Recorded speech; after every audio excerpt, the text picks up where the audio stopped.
Hello, let's go over part 2 of our series Back to Basics. So part 2 is going to be pretty quick. I am going to make this as simple as possible. Part 2 is focusing on your launch party. If you have not launched a launch party yet, it's not too late. Do it now. What a launch party is basically your decision creating a group or an event on Facebook. Now, I personally choose groups, and I'll tell you why. I choose groups because my friends don't have a choice to be in it. Okay, and you may think that's super tacky. You may think that is tacky, salesy, whatever, because I always preach to share, not sell. But here's my theory. A lot of times, if you create a group and you invite 100 people, 50 people, whatever it is, 25 of them, 60 of them will not see the invite because they ignore it because they're already invited to all kinds of things. They ignore it because they don't see it. They ignore it because they don't pay attention, right? Because Facebook is such a scroll. Oh, something caught my attention. Look at it for 2 quick seconds. Scroll, right? So that is the reason that I choose personally groups over events.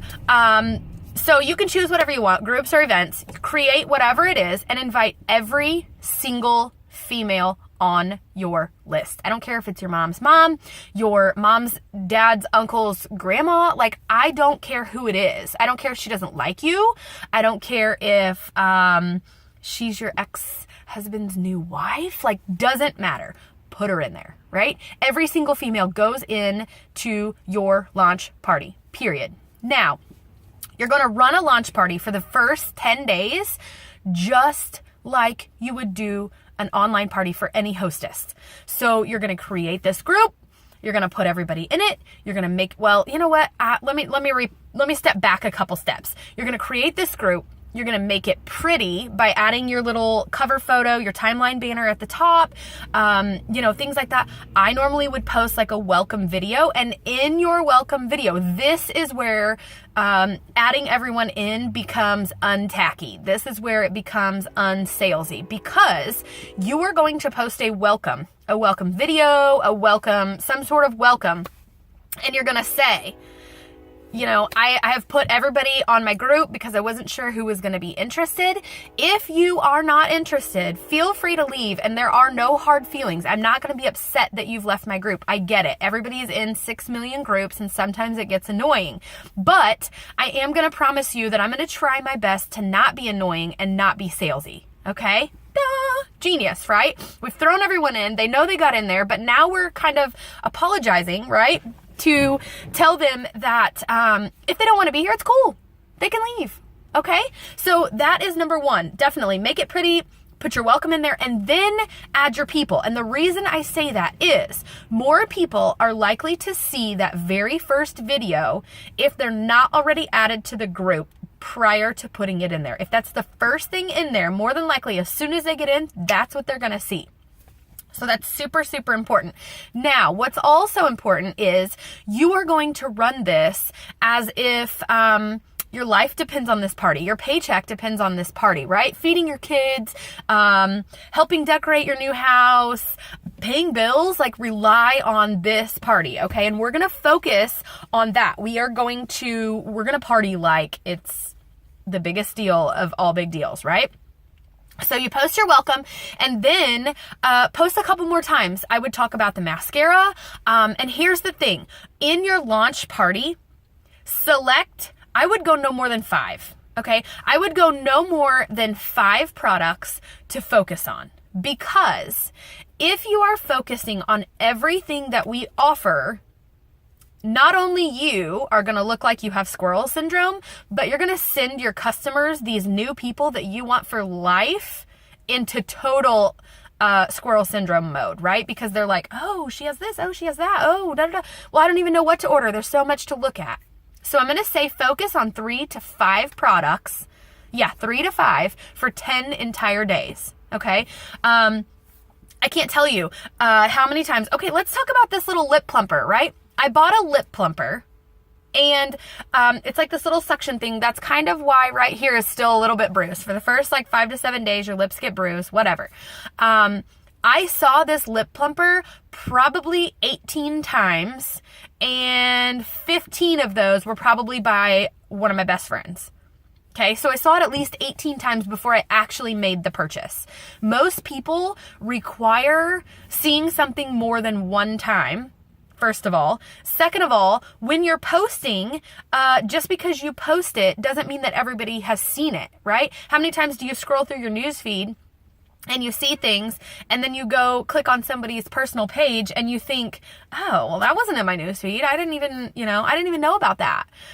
That's why, because Facebook is set up where you're not seeing everything and you're not seeing everything the very first time it's posted. So that's why it's important to pick 3 to 5 items and focus on those on your 10-day party. I'm sitting in the parking lot and I have customers that just walked up. So sorry, my eyes are a little all over the place right now. But that is the deal. So you want to set up this party. You want to make it pretty. You want to add all of your people and you want to stay focused. So I cannot tell you how major I think it is to create a timeline, if you will. Create a pretend 10-day party on paper to keep you on track. So you know, these are the 3 posts I'm posting on day 1. These are the 5 posts I'm posting on day 2. These are the 3 posts I'm posting on day 4. And so on and so on and so on. I feel like personally that keeps me on track. So if you are one of those people, then make yourself a list so that you know when I wake up, this is what I'm posting. Okay? All right. So launch party, super important. Minus your launch party, right? You need to be asking as many people as possible. Reach out to your mom, reach out to your sisters, reach out to your cousins, reach out to your best friends, reach out to people that you know, people that you can rely on, and just tell them, hey, I just launched this new business and I am really trying to get off the ground. So I would super appreciate if you would host the party for me. And you don't even have to call it a party. You can call it a beauty boot camp. You can call it a makeup 101. You can call it whatever you want to. But ask. If you don't ask, they're never going to say yes. I can promise. Okay? And the thing is once you have this timeline down that you're posting in your launch party, you could totally use that for your hostess, their party, right? So the deal is, if you want to make this business work, and you want to make money from this business, the number one key to doing that is work as fast as you can. As fast as you can. I get it. You're new. You have questions, right? That's the pleasure of being on social media, because they don't have to know that you don't know the answer. You can read the question, come ask me, I'll give you the answer, and you can give it back to them. They won't even know you're not a genius, right? They won't know that you didn't know that answer. And a lot of times, I don't even know that answer. I have to look it up or I have to ask, okay? I'm not a genius either. That is the pleasure of this business. That's why I love it. Number 2, you're not face to face with these people. So if you're brand new, you're not getting those jitters of, I'm brand new and I don't want to ask. I'm kind of freaking out. Just ask in a message. What's the worst that can happen? They can tell you no. Right? Okay, so I have people here. I have to go, but this is part 2 to our Back to Basics series. Mwah, love you guys.